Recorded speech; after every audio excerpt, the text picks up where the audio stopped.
Na nossa série de entrevistas, aqui a convite do Secov e de várias outras entidades do setor imobiliário, nós vamos conversar com o vereador Daniel Annemberg, do PSDB. Vereador, antes de mais nada, obrigada pela sua participação. É um prazer estar falando com vocês aqui do Secov, com você especificamente, Denise. Estou à disposição.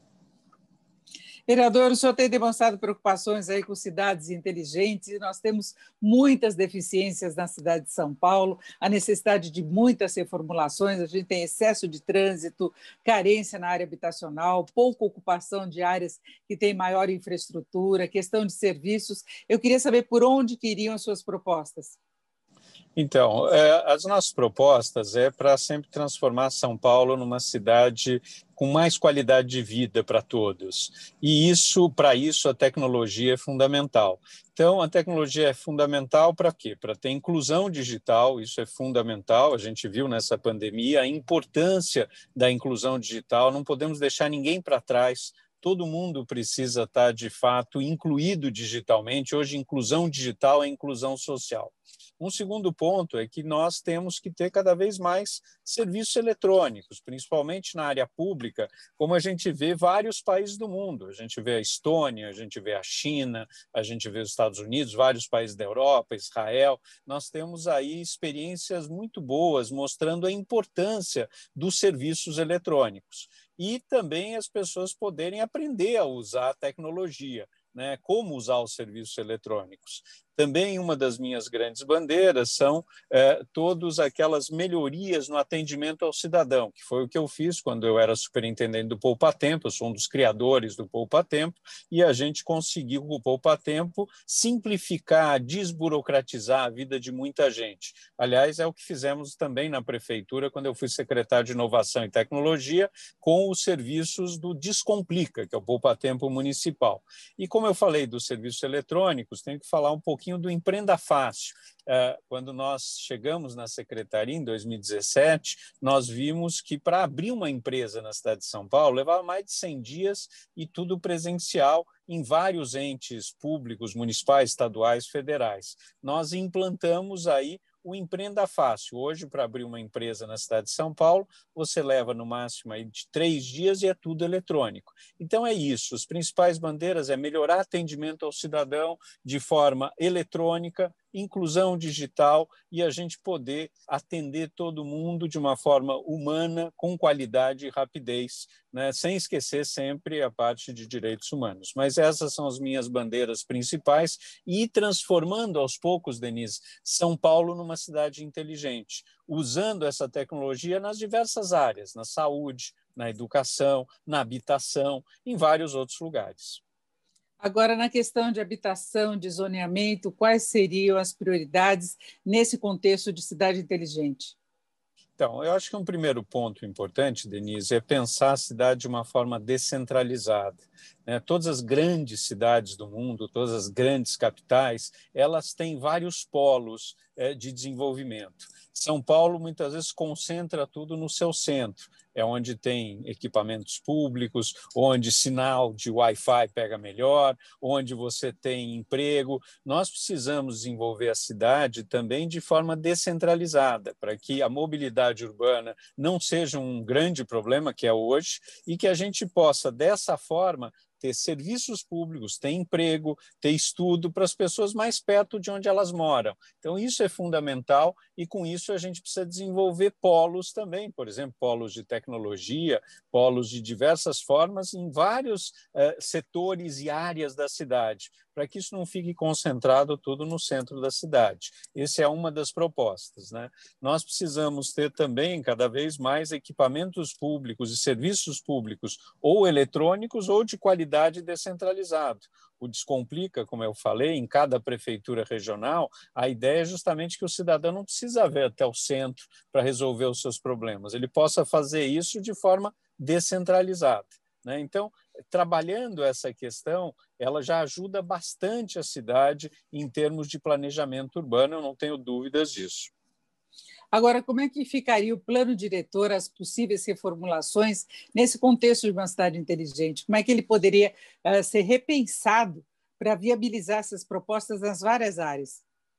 Então, são muitas as iniciativas que a gente precisa ter nessa revisão do plano diretor, que todos sabem, vai acontecer ano que vem. Eu espero que eu possa ser reeleito e estar na Câmara para discutir. O primeiro ponto é que a gente precisa ter muita participação de todos os envolvidos, não só o Secov, mas também a Abrainc, e várias outras áreas que a gente possa discutir como fazer a revisão desse plano diretor.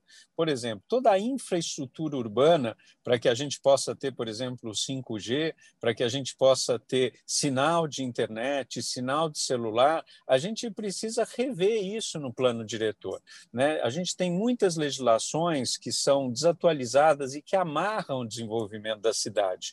Tudo que a gente puder desburocratizar, vou dar um exemplo na questão das antenas, por exemplo, que é um projeto de lei que nem precisa do plano diretor, está na Câmara Municipal e tem uma legislação de 15 anos atrás, que não existiam as mini-antenas e consideravam que as antenas faziam parte da parte de edificações. Isso não é mais hoje. Ou seja, precisa aprovar uma nova legislação que permite que as antenas sejam considerados equipamentos públicos e, com isso, o licenciamento dessas antenas fica muito mais rápido e fácil.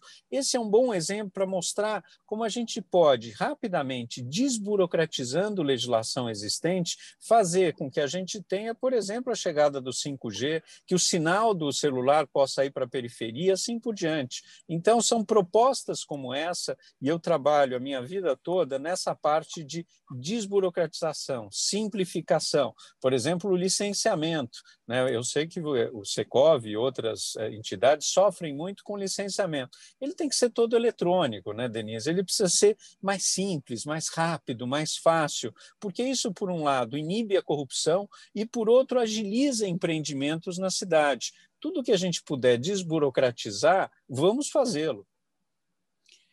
São Paulo e o país, na verdade, sofre com essa questão da burocracia que atrapalha Com todos, certeza. encarece os processos todos, não é? Então, é um grande desafio. A gente teve a lei de liberdade econômica, mas parece não ter sido suficiente, né? Não é só a lei de liberdade econômica, a gente precisa rever processos. Foi o que a gente fez no Poupa Tempo, no Descomplica, no Empreenda Fácil, agora com o licenciamento. Precisa rever processos, principalmente, e sem dúvida, a gente precisa acreditar no cidadão até prova em contrário. Agora, é o custo Brasil. Infelizmente, a gente precisa reduzir esse custo. Quanto mais a gente desburocratizar o país, melhor para todos. Isso ajuda a ter mais empregos, isso ajuda que as pessoas possam viver melhor, isso ajuda a combater corrupção. Então, é nessa linha que a gente tem que fazer. Aliás, quando eu fui presidente do Detran, a gente implantou muitos serviços eletrônicos, isso combateu muito a corrupção. É isso que a gente precisa fazer em todas as áreas, eu não tenho dúvida na área pública. Agora, o plano diretor deve contemplar alguma mudança também em relação ao centro da cidade, em relação a uma verticalização maior de determinados bairros, que aí não necessariamente estaria relacionada a essa questão da cidade inteligente, mas também está. Eu queria saber a sua visão desse modelo. Olha, eu acho que a gente precisa fazer uma revisão do plano diretor. Hoje, o plano diretor deixa claro a intenção de construir ao longo dos eixos estruturantes, né? Isso é fundamental. A gente precisa reavaliar se isso é viável, não é? A gente precisa de muitas habitações de interesse social. Esse é um ponto fundamental para a cidade. Mesmo que a gente tenha revisão do plano diretor, o tempo que a gente vai levar para a gente ter habitação para todo mundo que precisa é muito grande, porque é uma necessidade tremenda, tá certo? Então, a gente precisa rever o plano diretor, não tenho dúvida disso, ao mesmo tempo ir pensando a cidade com qualidade de vida. Como fazer essa intersecção? A gente precisa ouvir muito o Secov e outros setores para que a gente possa rever da melhor forma possível o plano diretor. Agora, em relação às outras áreas de atuação, quais seriam as prioridades do seu trabalho como vereador?